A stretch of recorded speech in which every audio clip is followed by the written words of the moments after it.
Salam, perkenalkan nama saya Jeki Chen Hamaduna, NIM 2421026, Prodi Peternakan, tugas Kapita Selekta Sumba. Pada kesempatan kali ini saya akan menjelaskan tentang usaha-usaha dan memanfaatkan hasil alam atau produk lokal di sekitar tempat tinggal saya. Usaha produk lokal di sekitar tempat tinggal saya, usaha produk lokal yang ada di tempat tinggal saya yaitu kain ikat atau hinggi. Sumber daya alam yang digunakan dalam pembuatan kain ikat atau hinggi. Bahan baku yang membuat kain tenun ikat adalah serat kapas dan serat benang yang ditenun menjadi kain oleh para perajin lokal. Selain itu, beberapa sumber daya alam yang digunakan dalam proses pembuatan kain ikat tenun di lingkungan sekitar saya adalah: yang pertama, serat alami dari tumbuhan. Beberapa jenis tumbuhan seperti pandan, kayu manis, dan nila digunakan sebagai sumber serat alami dalam pembuatan tenun ikat. Serat dari tumbuhan ini diolah menjadi benang yang kemudian ditenun menjadi kain. Yang kedua, pewarna alami. Pewarna alami yang digunakan dalam pembuatan kain tenun ikat berasal dari tumbuhan seperti daun indigo, kulit kayu, dan akar warna. Yang ketiga, air sungai. Air sungai digunakan untuk mencuci kain tenun ikat setelah proses pewarnaan. Proses yang berikutnya ini proses pengolahan kain ikat. Proses pengolahan kain ikat di wilayah sekitar saya umumnya melibatkan beberapa tahapan yang memerlukan keahlian dan ketelitian yang tinggi. Berikut adalah beberapa tahapan dalam pengolahan kain ikat. Yang pertama, membuat pola dan perencanaan desain kain ikat.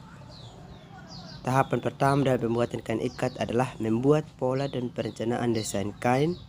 Pola tersebut akan dirancangkan pada benang kapas yang sudah disiapkan. Yang kedua, membuat benang kapas menjadi kain.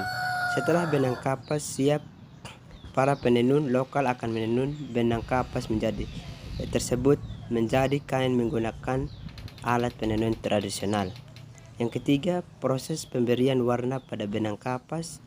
Benang kapas yang sudah ditenun kemudian diwarna dengan menggunakan bahan alami seperti akar kayu atau buah-buahan yang dihasilkan di lingkungan sekitar.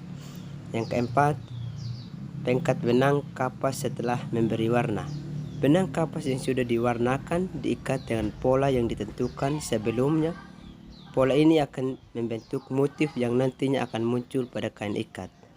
Yang kelima, proses pewarnaan akhir dan menyelesaikan. Setelah barang kapas diikat, kain ikat akan direndam dalam pewarnaan alami untuk memberikan warna pada bagian-bagian yang diikat. Setelah selesai, kain ikat akan dicuci dan dikeringkan dengan hati-hati. Proses penyelesaian juga mencakup penghasilan kain, memberi aksesoris seperti pita pom-pom. Ini prosesnya pembuatan kain atau hinggi. Nama produk dan maknanya. Nama produk lokal yang saya jumpai di wilayah tempat tinggal saya adalah hinggi. Hinggi adalah kain tenun khas Sumba Timur yang memanfaatkan historis dan simbolis yang sangat penting bagi masyarakat setempat. Hinggi memiliki makna yang sangat dalam dan beragam tergantung dari bentuk, warna, dan motif yang terdapat pada kain. Misalnya, hinggi dalam motif binatang seperti kuda dan kerbau melambangkan kekuatan dan ketangkasan. Sementara itu, hinggi dengan motif pohon beringin atau bunga mawar melambangkan keindahan dan kesuburan. Hinggi juga memainkan peran penting dalam tradisi adat dan upacara adat Sumba Timur. Hinggi digunakan dalam upacara adat seperti pernikahan, upacara kematian, dan upacara adat lainnya. Selain itu, hinggi juga digunakan sebagai hadiah atau pemberian dalam acara penting seperti adat pertemuan atau kunjungan ke rumah orang tua. Penggunaan hinggi tidak hanya terbatas pada upacara adat atau acara penting saja, tapi juga dapat digunakan sehari-hari sebagai pakaian tradisional atau aksesoris seperti selendang atau syal. Hinggi juga dianggap sebagai identitas budaya yang sangat penting bagi masyarakat Sumba Timur dan menjadi salah satu produk unggulan yang menjadi sumber penghasil bagi perajin di daerah tersebut. Proses mendesain dan hasil mendesainnya. Proses mendesain kain ikat memerlukan kreativitas, keahlian, dan ketekunan dalam menghasilkan kain motif yang unik dan indah pada kain ikat. Berikut beberapa tahapan dalam proses mendesain kain ikat. Yang pertama, memilih pola dasar. Tahap pertama dalam mendesain kain ikat adalah memilih pola dasar yang diikat pada benang kapas. Pola dasar ini berupa garis-garis vertikal dan horizontal atau kotak-kotak kecil yang membentuk dasar untuk motif yang lebih kompleks.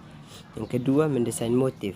Setelah pola dasar dipilih, perajin lokal kemudian merancang motif yang akan diterapkan pada kain ikat.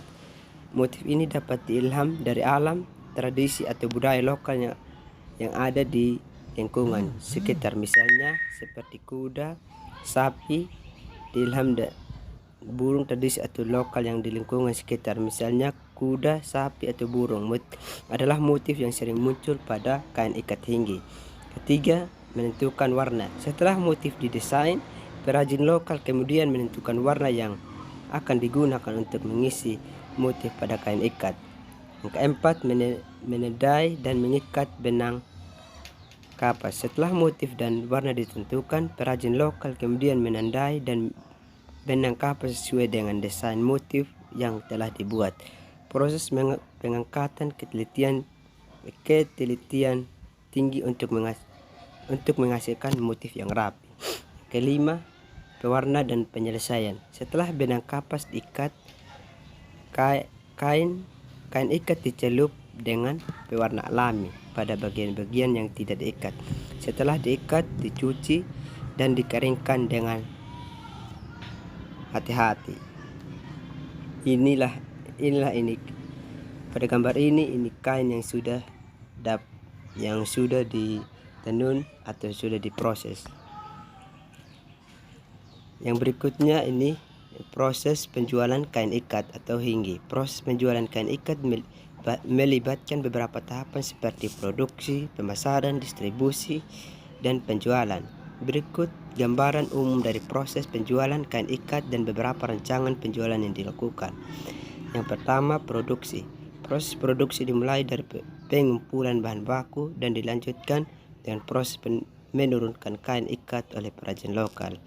Setelah kain ikat selesai diproduksi, kain akan dibersihkan dan dijaga kualitasnya hingga siap untuk dijual. Yang kedua, pemasaran. Setelah kain ikat siap, perajin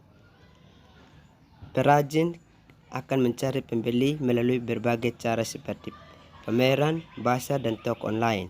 Saat ini media sosial seperti Facebook dan Instagram juga digunakan sebagai sarana pemasaran yang efektif dan efisien. Yang ketiga, distribusi.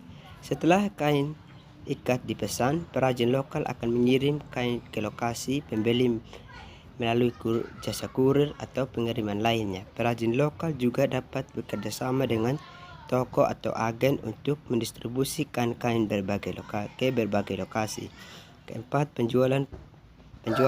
Proses penjualan terjadi saat pembeli kain ikat yang diinginkan. Membayar dapat dilakukan secara langsung atau melalui transfer bank. Yang berikutnya beberapa rancangan penjualan yang dilakukan oleh perajin lokal, antara lain yang pertama, penjualan melalui toko online. Perajin lokal dapat menjual Tokopedia atau Shopee untuk menjangkau konsumen di seluruh Indonesia. Yang kedua, penjualan melalui pameran. Perajin lokal dapat bergabung dalam acara pameran atau bazar untuk memperkenalkan produk kain ikat kepada masyarakat luas. Yang ketiga, dan cara menjual melalui turis. Yang keempat, menjual melalui kerjasama dengan hotel atau restoran. Mungkin hanya ini saja video dari saya. Sekian dan terima kasih.